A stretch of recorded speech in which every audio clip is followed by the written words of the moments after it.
Il faut vraiment que je vous parle de quelque chose. Parce qu'hier, j'ai encore beaucoup observé les gens, beaucoup de personnes en mal-être, des personnes qui souffrent, des personnes qui cherchent des réponses. Et je vais vous dire quelque chose qui ne va certainement pas plaire à tout le monde.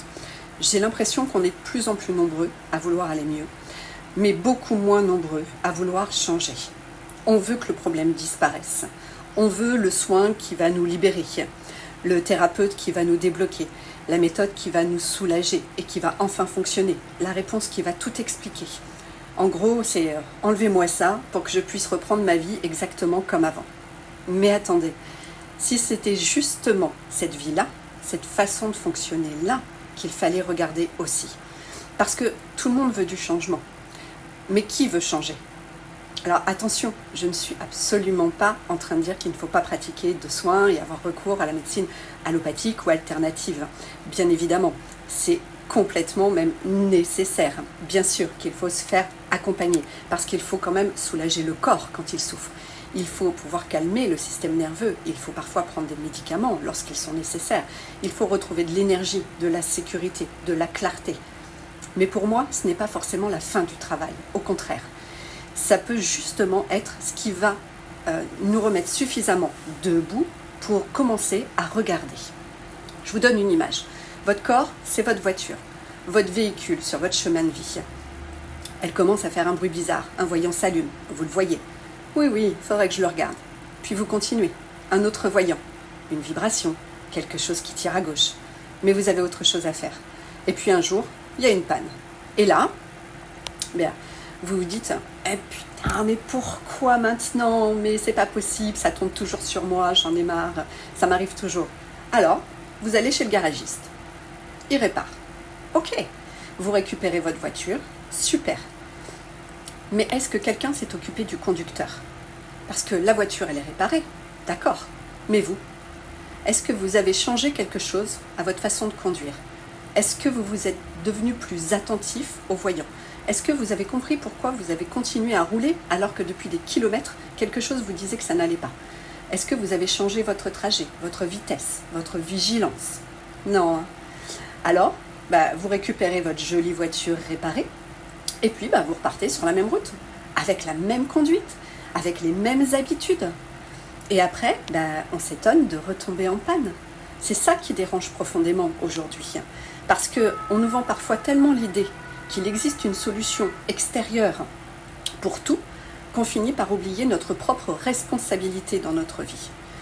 Et responsabilité, ça ne veut pas dire culpabilité. Ça veut dire qu'est-ce qui dépend de moi maintenant. Vous pouvez faire tous les soins du monde. Vous pouvez changer 10 fois de thérapeute. Vous pouvez tirer 50 cartes. Vous pouvez demander 100 fois à quelqu'un ce que votre âme essaye de vous dire. Mais si, une fois rentré chez vous, vous continuez exactement de la même manière, qu'est-ce que vous voulez que la vie, elle fasse de plus ? C'est là où, pour moi, la magie s'arrête. Ou plutôt, c'est là où la magie commence, la véritable magie. Parce que la magie, c'est quand l'âme agit. Ce n'est pas quand quelqu'un fait disparaître votre problème pendant que vous attendez tranquillement. La magie, c'est ce moment où quelque chose devient conscient et où vous décidez d'en faire quelque chose. Carl Jung disait, et je trouve cette phrase extrêmement juste, « Tant que vous ne rendrez pas l'inconscient conscient, il dirigera votre vie et vous l'appellerez destin. » Voilà. Parce que tant que vous ne voyez pas votre programme, bien vous êtes le programme. Vous pensez choisir, mais vous réagissez avec les mêmes blessures, avec les mêmes croyances, avec les mêmes peurs, les mêmes automatismes, les mêmes pensées. Et votre cerveau, lui, il fait simplement son job. Il retourne vers ce qu'il connaît. Votre cerveau, c'est un peu votre ordinateur interne. Si vous ne lui donnez aucun nouvel ordre, aucune nouvelle information, aucune nouvelle expérience, il ouvre les mêmes fichiers. Encore et encore et encore. Et vous pouvez changer de décor, de partenaire, de travail, de thérapeute, de ville. Si le programme intérieur il reste identique, vous risquez de recréer une version différente, mais de la même histoire. Eh oui, ça, c'est moins vendeur qu'une solution miracle, je vous l'accorde. Parce que ça demande du courage, ça demande de s'observer, ça demande de reconnaître. Ah ouais, tiens là en fait je fais toujours comme ça. Ah, là, je réagis en fait toujours de cette manière. Là, ah ouais, là en fait, je me raconte encore cette même histoire. Là, ah ouais, je sais ce que je devrais changer, mais je le fais pas. Et parfois même, on arrive à se dire, bah, là, je préfère peut-être même encore souffrir dans quelque chose que je connais, plutôt que de prendre le risque d'aller vers quelque chose que je ne connais pas. Alors c'est inconscient, bien sûr, et c'est humain. On le fait tous, je le fais aussi, je vous rassure, on passe tous par là. Mais au moins, voyons-le. Parce que être accompagné, pour moi, ce n'est pas remettre sa vie entre les mains de quelqu'un. C'est avoir quelqu'un à ses côtés qui aide à éclairer la route. Quelqu'un qui peut vous dire, regarde là, tu ne le vois peut-être pas, mais il y a quelque chose. Quelqu'un qui aide à soulager quand c'est trop lourd, à remettre de l'ordre quand tout est mélangé, à comprendre pourquoi cette situation, elle vient autant vous chercher, à voir les mécanismes qui se rejouent et à retrouver une direction. Mais après, le chemin, c'est vous qui le marchez. Moi, je peux vous montrer une porte, je peux vous aider à comprendre pourquoi elle est là. Je peux même vous aider à comprendre pourquoi vous avez peur de l'ouvrir. Mais je ne peux pas la franchir à votre place. Et surtout, je ne veux pas faire croire que je le peux. Parce que votre pouvoir n'est pas entre mes mains. Il est dans les vôtres. Depuis toujours, les sagesses nous ramènent à la même chose. Connais-toi toi-même.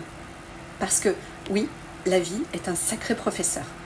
Et quand nous n'avons pas compris quelque chose, bah, cette drôle de tendance, elle est qui va nous le représenter. Pas forcément avec les mêmes personnes, pas forcément au même endroit, pas forcément sous la même forme, mais suffisamment ressemblant pour qu'un jour on finisse peut-être par se dire « attends, et si le point commun dans toutes ces histoires, bah, c'était moi en fait ?» On déplace le problème, mais on ne règle pas le problème. Et ça, ce n'est pas une condamnation, c'est une excellente nouvelle. C'est parce que si une partie du problème se joue en vous, alors une partie de la solution est aussi en vous.